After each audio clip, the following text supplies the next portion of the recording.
an idealist with few boundaries. I'm jumping. My father always says that it's important to kind of earn with your partners and not from your partners. And I think that kind of sums it up well in terms of how our mindset is. So it's all about transparency, it's all about being ethical, it's all about being straightforward. And that's what we try and work with. So it's always good to kind of always remember you're still a drop in the ocean and to kind of look at the bigger picture and keep on getting inspired. I think inspiration is a very important thing. This week on African Voices, meet Ugandan business whiz, maverick entrepreneur Ashish Thakkar.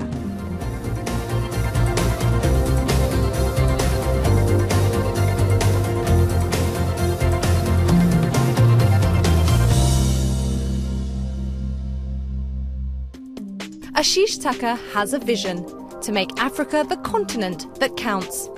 Founder of multi-sector business conglomerate Mara Group, Thakkar has squeezed more business into his lifetime so far than many others manage in a lifetime.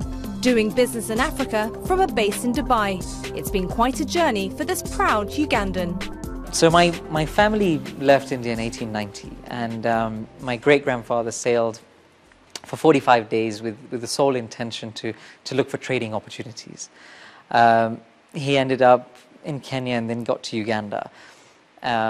So my family's been in Uganda since 1890, and similarly my mother's family left in 1920 from India and ended up in Tanzania.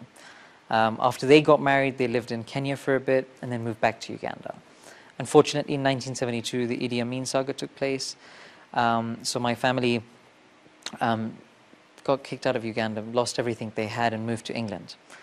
My father worked in the Ford factory, my mother worked in the Walker's Crisp factory. They built some capital, set up a small business, built some more capital, bought a home. From 1971 to 1979, Uganda was under the yoke of military dictator President Idi Amin. His rule was characterized by brutality, repression and ethnic persecution. In 1972, claiming he received instructions from God in a dream, Amin expelled the entire Asian population of Uganda, some 50,000 people. But in '93, they had enough. They wanted to go back home. They wanted to come back to Africa. So in '93, we sold off our home, sold off the business, and moved to Rwanda. I was studying in Nairobi at the time. So April 4th, my Easter holidays in 1994 took place, so I went to Rwanda for my Easter holidays, and April 5th is when the genocide in Rwanda started. So we were at home for about 8-9 days, and then we were taken to the so-called Hotel Rwanda, which is Hotel de Mille Collines, stayed there for a few days, and then we were taken to École Française for 2 nights, then the airport for a night, and then we were taken to Bujumbura for another 3-4 nights, but Burundi was under a similar situation, so then we went to Kenya. So fortunately we came out okay, but unfortunately everything we built from 72 to 93 we lost in 94. So my parents still kept very positive, upbeat. My mother is a happy-go-lucky kind of person. She's very positive, she's always smiling. So she really kept us going as well in a very positive light. We moved to Uganda and then started again, and I was on my summer holidays, and a little shop, a shopping center was built across the road from my father's shop, and I took a space and I set up a little IT business. And the idea was initially to do it for the 2 months during my summer holidays. And when school started again, I conveniently didn't tell my parents that it did, and obviously they figured me out in a week. Ashish believes his journey was easier because he was blessed with open-minded and accommodating parents. So I told them, I was like, look, if you want me to go through this, the whole cycle, I'll do it for formality purposes, but I'm going to end up doing this. So I'd really appreciate it if you'd let me do it now. And they were surprisingly really open-minded and kind of gave me the opportunity and said, look, do it on your own, try it out for a year. If it doesn't work out, you go a year behind your friends. And I've still got that option open 16 years down the line. And so at 16 years old, Thakkar saw the gap and went big. Flying to Dubai every weekend, stocking up on computer hardware and selling it for a profit back in Kampala during the week. So, the business kind of evolved, and it kept on evolving. So I was flying to Dubai every weekend because I didn't have the money to set up a shop and actually have enough working capital to do an air cargo. So Monday to Friday, I'd sell my goods in Uganda, and on a weekend, I'd actually fly to Dubai, fill my suitcase up with IT stuff again, and bring it back. And the same repeated, Monday to Friday selling, weekend filling my suitcase in Dubai. So I did this for about 4 months. And I did it constantly because I didn't have the working capital to do otherwise. At that time, I started talking to my suppliers in Dubai, and I was really trying to convince them that, could I get credit from Dubai? Could I, get some payment terms now that you know me? And as far as they were concerned, Africa was just a dark hole. It's burning cash by giving credit. So I was advised if I wanted credit, then I needed to set up a business in Dubai. So we went about that, and we actually set up a business in Dubai. But before, in that process, I saw so many other people from Africa coming to Dubai and doing exactly the same thing. And none of them were getting credit. So I started speaking to them, and I told them, look, I'm going to set up a base here, and I'm willing to give you credit, unlike the other suppliers, as long as you support me. And they agreed, but then I told them, look, you've got to pay me back because I have no repercussions otherwise. So what I did was I started flying to all these countries, so Nigeria, Ghana, Ethiopia, Kenya, Tanzania, Zambia, DRC. And I'd visit all these countries and meet the people, get to know them, have dinner with their families, and make them promise me that they're actually going to pay me back. And then I started that business. So I set up a base in Dubai within 4 months, and I was supplying to all these other countries. Next, not content with just one business venture, at 16 years old, Ashish Thakkar decided to branch out.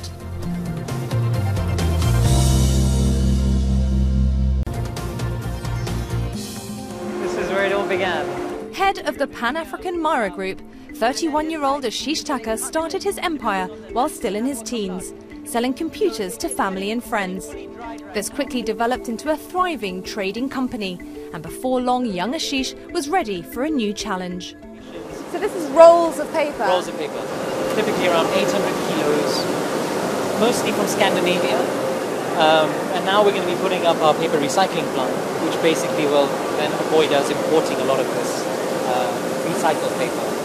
And out of all of this paper, how many boxes do you produce? So it's calculated in tonnage. Okay. So we do about, in this particular factory, we do about 1,300 tons per month. 1,300 tons. Now, each one of these rolls roughly is about 600 to 800 kilograms. So you started with IT, and then how did you move to bubble boxes? I always wanted to be an industrialist. I always liked the idea of being an industrialist. And I wanted to do something that has consistency. So packaging kind of made sense. At the same time, due to our infrastructure issues and logistics and everything else, it's a high volume but low value product. So in that sense, it only makes sense if you're manufacturing it locally rather than actually importing it. So I saw a gap in the market, and hence we started many years ago in a small way, and then slowly kind of grew it. So that was the fascination behind it. Based in Dubai, the Mara Group operates in 18 African countries. Mara has various and diverse interests, from financial services to real estate, communication, manufacturing, even agriculture. They also run a non-profit arm, the Mara Foundation, focused on fostering entrepreneurship amongst young Africans. In the Mara Group, our biggest strength is that we understand each country, and we try and become local in the true sense, which I think kind of differentiates us slightly from other companies. We've seen more passion for leaving behind a positive legacy in a lot of our markets. People have changed. I think diaspora has also come into the market. People are traveling even more now. So I think that's made a huge difference. Challenges do remain, and I think they will. But I think those challenges basically present huge opportunities. So it's all about how you kind of manage that and how you perceive it, how you go about it.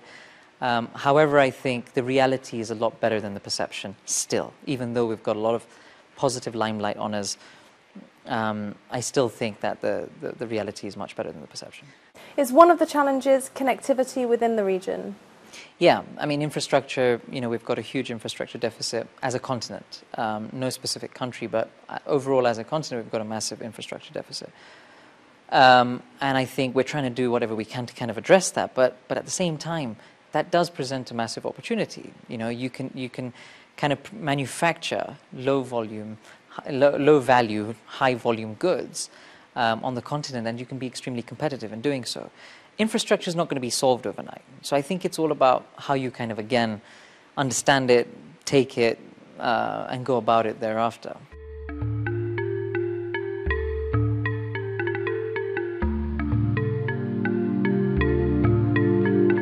People do want to come to Africa. People realize that we're the next big thing. India and China have had their time. It's now ours, right?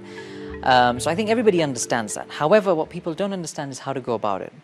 Do they tap it through private equity, right? Do they come in through various different markets? And when they do come in one market as a pilot, they try and copy and paste into others, and that's when it doesn't work out because our markets are very different. In our opinion, private equity is not the right thing for Africa right now. Our opinion is we need more startups, we need more greenfield projects. And I'll give you a live example. Nigeria produces 2% of its sugar consumption. Now, 98% is imported. Private equity cannot really solve that issue. It's starting up new sugar factories that's going to solve that issue.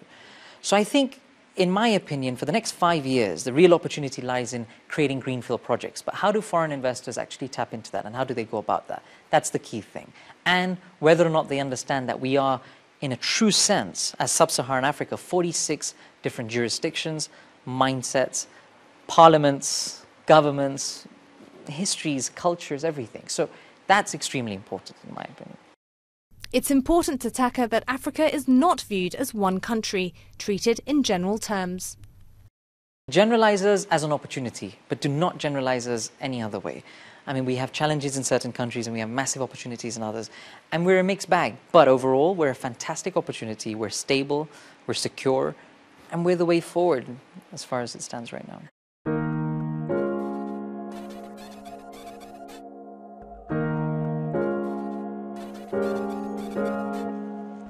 I'm, as a group, Mara Group is really excited about Nigeria. We think Nigeria is a fantastic case. It's a huge market, amazing potential, and at the same time, the government's really doing an amazing job in terms of transforming the country. A lot of their ministers are, ex-Goldman Sachs and Accenture, etc. They've got a great team. Their approach is right, and they're really behind making a huge difference. So we're very excited about Nigeria's growth. The East African community is obviously a great regional bloc now as well. It's progressed a lot quicker than any other regional integration programs that we've got on the continent. And again, that presents 120 million people as an opportunity. We're trying to harmonize a lot of systems, but still, we're 5 different countries, and that still needs to be noted. But the East African community is also a great place to do business in. A perfect environment for a man who likes to be known as a disruptive entrepreneur.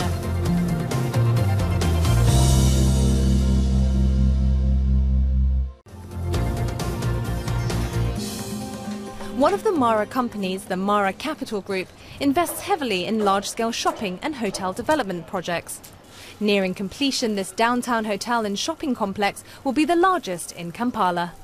So from IT to cardboard boxes, you have a lot of feathers that you've added to your cap. How do you decide which industries to invest in? So we're pretty opportunistic. We really do try and assess the right opportunities, and the Mara model is that we partner with international companies who have the subject matter expertise and we understand the continent. So we co-invest with them, typically taking a 50-50 stake, and that's how we go about it. But we as a group have 4 key principles. Firstly, whatever we do, we like to do Pan-African. So we don't do any country-specific deals. We like to do pan-continent deals. Secondly, whatever we do must have a positive social impact. That's extremely important to us.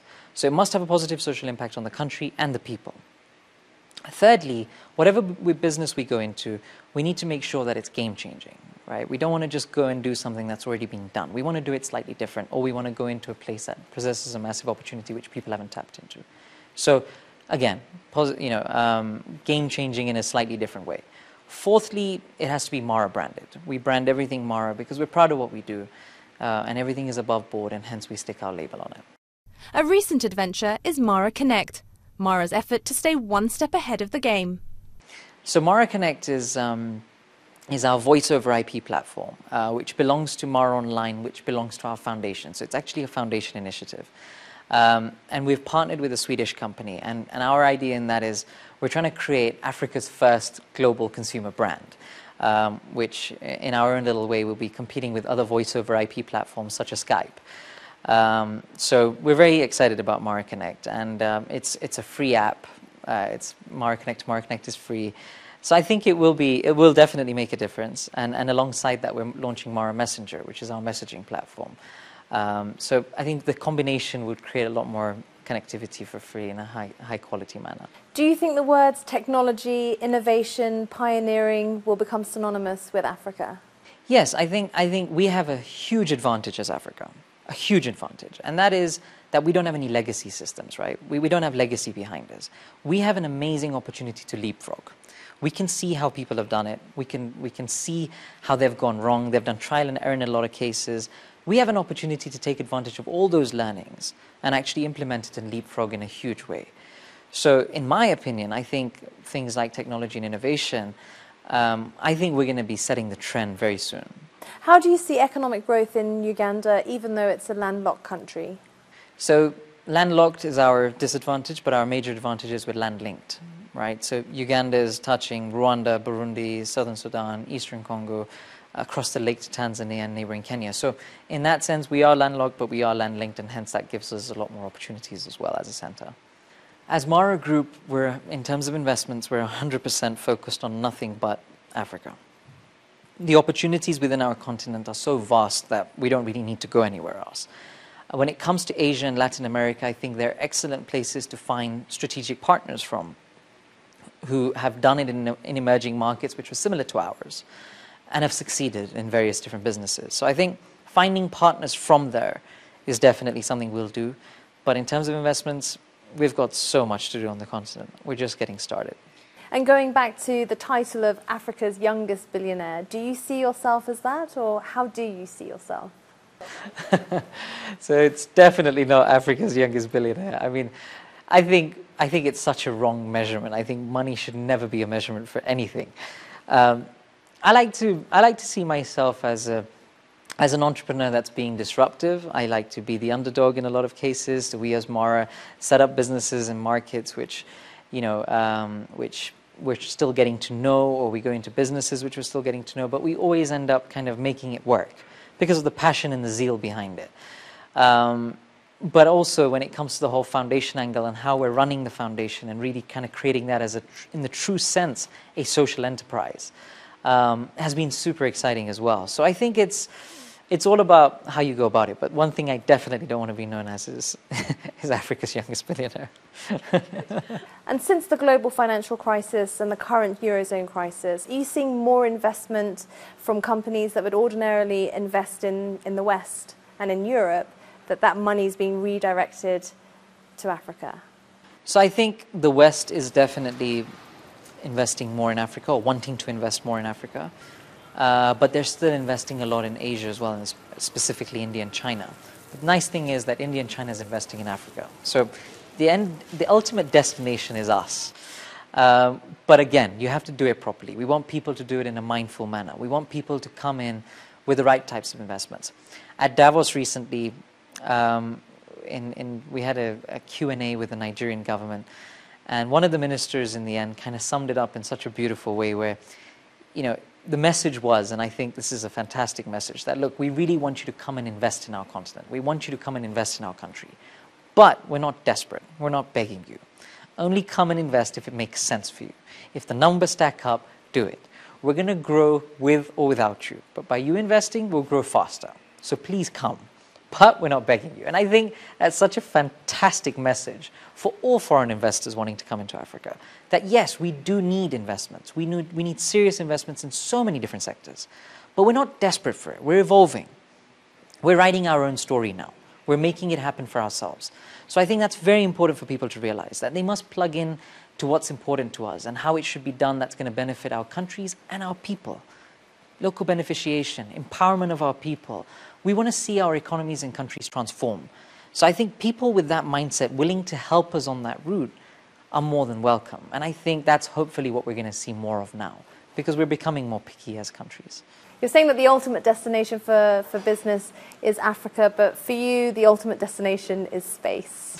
That's right. I'm going to be Africa's second astronaut. Richard Branson's company, Virgin Galactic, is offering paying customers the opportunity to travel into space. and Ashish Thakkar was the first African to sign up.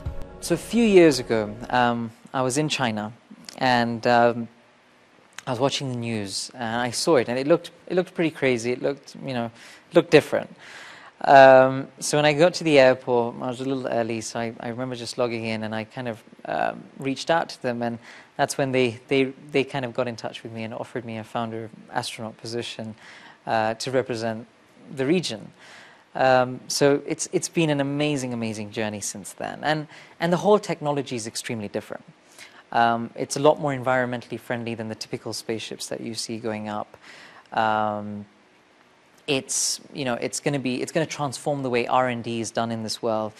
So I went for my training, which was in Philadelphia, 6.5 Gs pushing you back, 3.5 Gs pushing you down, and it's really exciting. And Virgin Galactic has managed this in such an awesome way. So the journey is as fun as the destination, I'm sure. I'm taking quite a few of our flags into space as a way to kind of send a strong message that, look, we as Africa have the vision and ability as well. So it's something that started off for fun, and it's actually turned out to be something quite nice, where we can send a strong message to say, we're coming. We're going to mark our space in that territory too.